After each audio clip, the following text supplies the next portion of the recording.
নমস্কার সবাইকে। আজ দেখাবো একটা হেলদি স্ন্যাক্স সজনে ফুলের বড়া।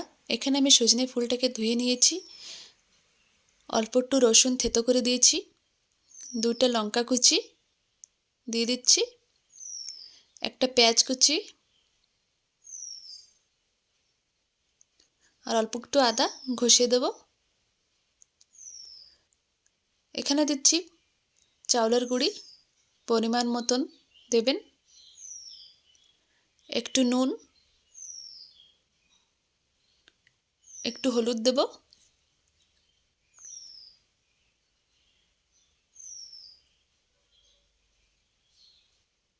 এবার সব কিছু ভালো করে মিশিয়ে নিচ্ছি। আর লাগবে অল্প একটু জল দিয়ে ভালো করে মেখে নেব। এখন কড়াইতে একটু তেল দেব,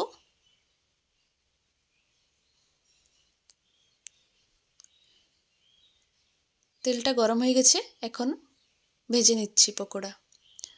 সজনে গাছের প্রত্যেকটা অংশ আমরা খেতে পারি। সজনে গাছে থাকে হাই পরিমাণে মিনারেলস, ভিটামিনস, ফাইবার্স, আমাদের ডাইজেস্টিভ সিস্টেম সাপোর্ট করে, হাই ব্লাড প্রেশার কন্ট্রোল করে। আপনারা আপনাদের বাচ্চারে এরকম স্ন্যাক্স বানিয়ে দিলে বাচ্চারা বুঝতেই পারবে না এটা সজনে ফুলের পকোড়া। একটা হেলদি স্ন্যাক্স আপনারা এরকম বানিয়ে খেতে পারেন। একবার অবশ্যই ট্রাই করে দেখুন। আমার ভিডিও যদি আপনাদের ভালো লাগে অবশ্যই একবার লাইক, সাবস্ক্রাইব অ্যান্ড শেয়ার করবেন আর পাশে থাকবেন।